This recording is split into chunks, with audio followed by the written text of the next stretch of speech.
The Aquile Mid-Marmile Elite Men's Race took place in perfect weather and very flat water. Record 7 times winner Chad Ho was invited, as well as defending champion Michael McGlynn. This is Donnie Marais from the Western Cape. A diving start this year, and it was white water for the swimmers in an attempt to get to the front. Michael McGlynn spears ahead very early in the race. There are hot spots at 400, 800 and 1200 meters where the lead swimmer can win some welcome cash.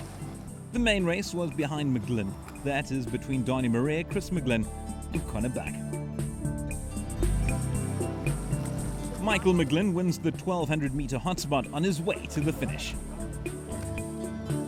But an excellent swim from him. It looks like he got... McGlynn sprints to the finish without any challenge from the chasing swimmers. He wins in 17 minutes and 55 seconds. Donnie Marais has broken away from the pack and finishes in second place, 18 minutes 25 seconds. And very similar to the women's race, it's a sprint and a tussle for the bronze. A slippery finish, but Connor Buck gets ahead to win third place. Give Chad Ho a big round of applause. 12. Chad Ho finished in a very credible 12th place, a former 7-time champion. Michael McGlynn reflects on his race. I was happy until about the 800 meters. I think I went off course a little bit and then I had to get back on course. Same mistake that I did last year, but hopefully I can learn again. I just gave it everything and, hopefully, was able to lead from the front and, just took it from there. I'm happy with where we're at right now. Obviously, we'll take it race by race and, just really keep the focus into heading into SA Open water. Well done to the guys today. Wouldn't have been able to do it. I actually started on the number 1 today when I dove in, so it was a little omen. So I'm just happy with the 2 titles and we'll just move forward from here.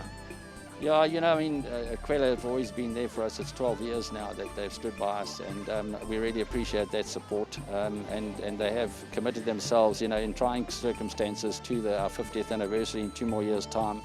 We were determined to obviously have something happen this year. So I'm happy that we've managed to put on what we have, and I think all credit to people like Michelle Weber making a comeback from last year. She had lost her mom just before last year's Mid-Marmile, so a very emotional time for her.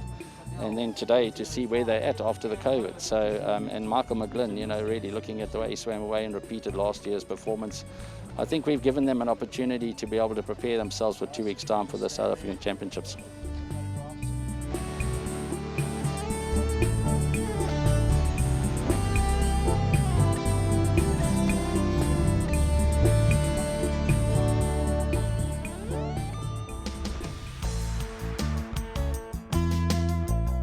This is the Kings Park pool facility in eThekwini, KwaZulu-Natal. This is the premier aquatic centre in South Africa and the venue for the prestigious World Cup events a few years ago. The Swimming South Africa Grand Prix event for Durban recently took place, just as Level 1 COVID was introduced. Strict compliance and no spectators was the stipulation for the Grand Prix to go ahead. Peter Thompson does the opening address. I think we in KZN are fortunate that we are the many leaders who have accepted the change and have started to embrace it. There are people and clubs who have started rethinking what they are doing. Once we are all in this stage, we will start seeing the reward of the changes and acceptance. If we don't adapt as an organization, we will die off. Our teachers, swim teachers, our schools, officials, coaches, and volunteers are the bedrock of this organization. If we cannot work together, the organization will fail. Working on your own might get some pockets of success amongst individuals or swim schools, etc., but the organization will fail with catastrophic consequences. And with that, I want to just encourage the swimmers here tonight to also accept the change, enjoy the evening, and also to thank people like eThekwini municipality. We disagree on many occasions with the municipality, but we understand that they work within a very difficult and controlled Public Finance Management Act, and what we think is simple to do sometimes can be very bureaucratic and can get them into some difficulty sometimes. Good luck to our swimmers here today. thanks to everyone, Rodney, Wayne, technical officials, coaches, everyone that's had put in the effort to get this event going and get our swimmers back in the pool. The races were arranged at regular intervals and at various times in order not to have too many people at the facility at any one time. The public address system echoed through the empty stands as the first race was announced. Renowned Olympian Chandler Clough was up against cyber-smart teammate Ethan Prix. Both swimmers have until the end of May 2021 to qualify for the Tokyo Olympics 2021.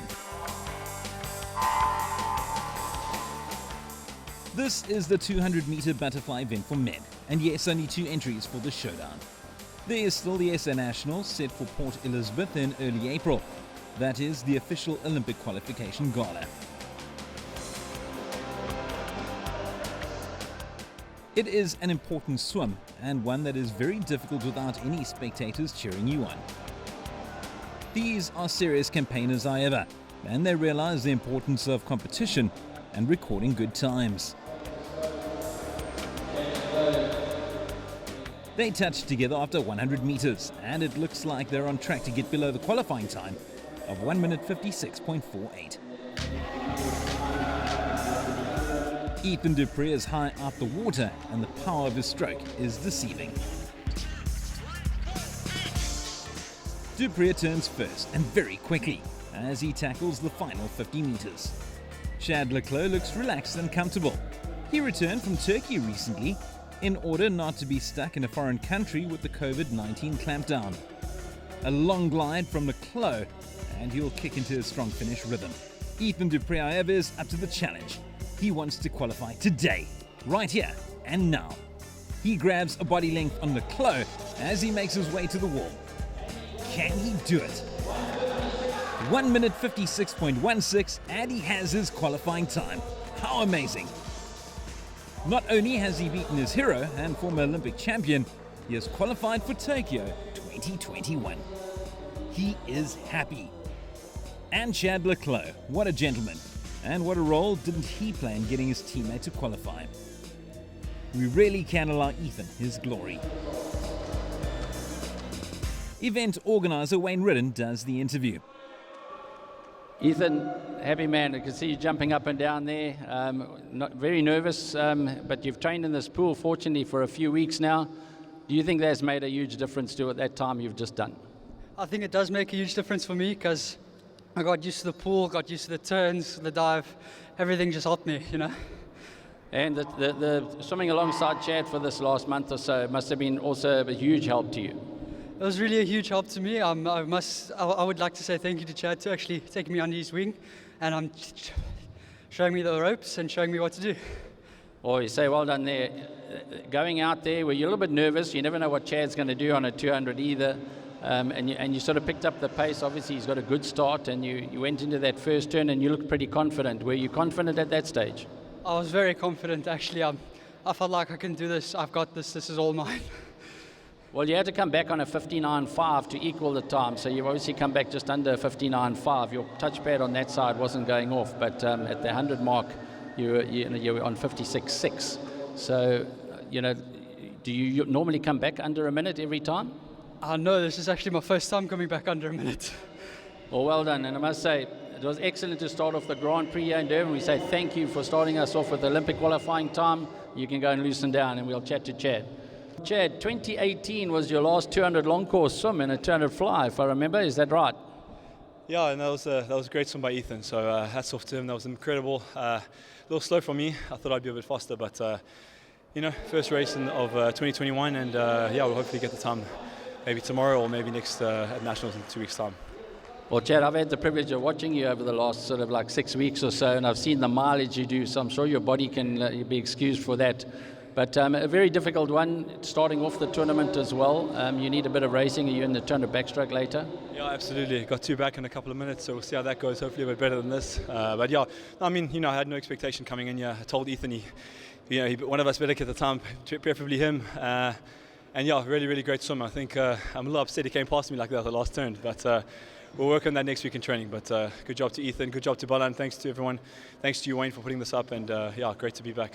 I'm going to put you on the spot now. The pool, absolutely perfect conditions. What do you think? No, it's great. It's great. I've been training here a couple of months with you guys, so a couple of weeks now. So it's been, ideal conditions actually. Really, really happy to be back. And the water temperature? Excellent. Good luck on your 200 back coming. You can put a bit of pressure on Martin Benedel as well. Okay, so thank you to Chad, taking a young guy under his wing over the last few weeks as well. And he's helped a lot of others as well. Seagull swimmer Rebecca Meader gets ready for the women's 200-meter backstroke. The blue cap of Hannah Pearce from Vineyards in Cape Town. 17-year-old Grace Hudson from Waterbourne in the white cap. Miller Dracopoulos from Seals next. And 21-year-old Kelly Vreen from Lane Leader is in lane 8. Action Swim Academy's Emma Christensen is in lane 1.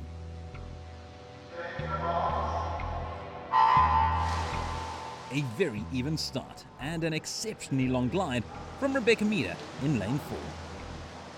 Seagulls Emma Commody is swimming in lane 2.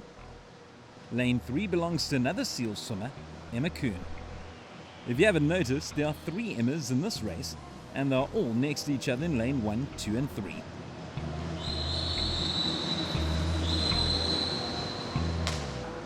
Rebecca Meader leads as she approaches the halfway mark. Hannah Pearce is next best.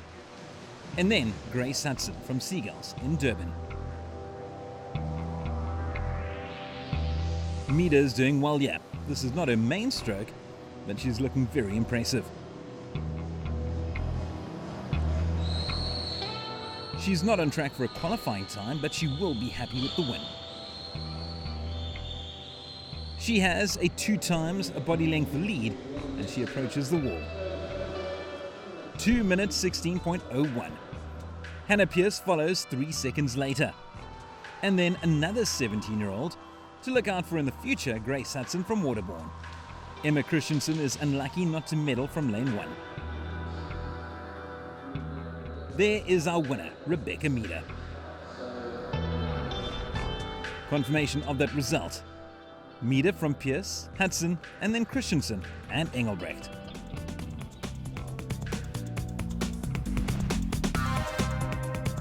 More Grand Prix action from Durban next time.